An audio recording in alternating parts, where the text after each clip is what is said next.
Bem-vindos. Hoje vamos eh, mergulhar numa análise crítica em vídeo sobre o governo Lula e o PT. Uma que questiona aquela ideia de pai dos pobres. A nossa ideia aqui é destilar os argumentos principais, sabes? O foco é na crítica à política económica, nas postas contradições que o vídeo aponta e na narrativa política usada. Exato. Vamos ver como esta fonte específica vê a responsabilidade do PT em certos problemas, né? Problemas sociais, económicos, e também como descreve a retórica de divisão, o tal nós contra eles, e, claro, a visão deles sobre taxar grandes fortunas. Ok, então vamos lá. Desempacotar isso. A fonte começa logo questionando, não é? Como é que problemas sérios, tipo altas taxas de homicídio em estados governados pelo PT, ou piores índices de saúde no Norte e Nordeste, como é que isso não seria responsabilidade do partido depois de, bem, quase 18 anos no poder, mesmo que intermitentes? Como é que a fonte diz que essa narrativa se sustenta? Olha, a fonte argumenta que existe uma estratégia, sabe, de culpar os ricos. Criar essa divisão ricos contra pobres e tal, para basicamente conquistar e manter o poder político. A ideia que eles apresentam é que isso serve para desviar o foco, entende? Tira a atenção das responsabilidades da própria gestão. Uhum. E um ponto-chave dessa crítica parece ser a proposta de taxar os super ricos. O vídeo é bem direto contra isso, né? Qual é o principal medo que eles apontam? O argumento central é mesmo a fuga de capitais, fuga de empresas. Citam até o exemplo da Noruega. A Noruegas. Sim.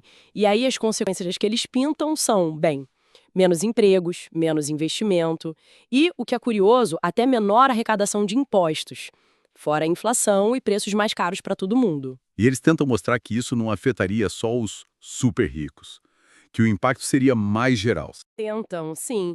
Dou um exemplo com cálculo BIOF. Eles, começam com uma conta errada de propósito, para depois corrigir e dizer, olha, 6% sobre R$ 1.000 é R$ 60, não 60 centavos. O ponto que eles querem marcar é que mesmo impostos que parecem mirar só lá em cima, podem, na verdade, pesar no bolso de quem tem menos. Certo. E aí a análise do vídeo fica mais intensa, né? Apontando um contraste entre essa retórica anti-ricos, como eles descrevem, e exemplos de gastos públicos que consideram elevados. O que eles destacam aí? Mencionou várias coisas, custos do gabinete da primeira-dama, viagens presidenciais, falam numa para o Japão que custou 4,5 milhões, Uau! e também o uso de artigos de luxo por figuras ligadas ao governo. Dão exemplos, uma bolsa de quase R$ 22.000, uma gravata de mais de R$ 1.600. E a fonte faz alguma ligação entre esses gastos mais, digamos, visíveis e a acumulação de riqueza no próprio círculo do poder? Faz, sim. Apontam um aumento de patrimônio de alguns ministros, citam valores que chegariam a 79 milhões e também o patrimônio declarado pelo próprio Lula, né? 7,4 milhões de reais. Aí eles questionam, isso é coerente com a base eleitoral que é majoritariamente pobre?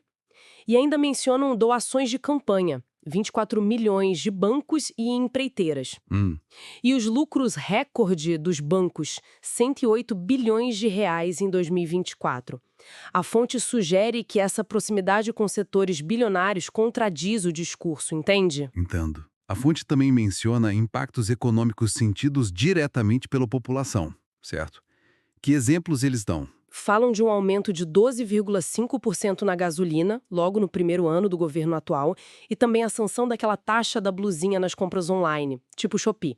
O autor do vídeo até faz questão de dizer que ele, pessoalmente, votou contra a urgência desse projeto, diferente da esquerda, segundo ele afirma. E como é que eles amarram a importância desses pontos econômicos? Bem, eles acrescentam a menção aos 25 bilhões de reais que foram recuperados de esquemas de corrupção do passado e aí levantam a questão: o que poderia ter sido feito com esse dinheiro?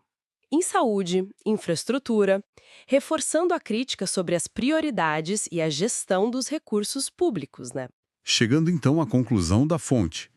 Qual é a ideia final que eles querem passar sobre a estratégia política? Olha, a fonte argumenta que é a mesma tática antiga, dividir a população, colocar um contra o outro, e aponta que promessas antigas, como aquela das 3 refeições diárias para todos, continuam sem ser cumpridas, mesmo depois de mais de 20 anos. Então, qual seria, assim, a mensagem central que essa fonte quer deixar? Aumentam o potencial que eles acham que o Brasil desperdiçou e atribuem essa trava ao PT e à esquerda.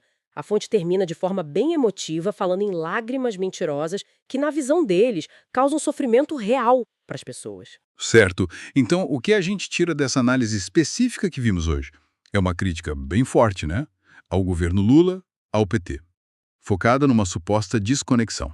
Desconexão entre um discurso que se diz pró-pobres e o que a fonte descreve como as ações, os gastos, as alianças e os resultados econômicos concretos.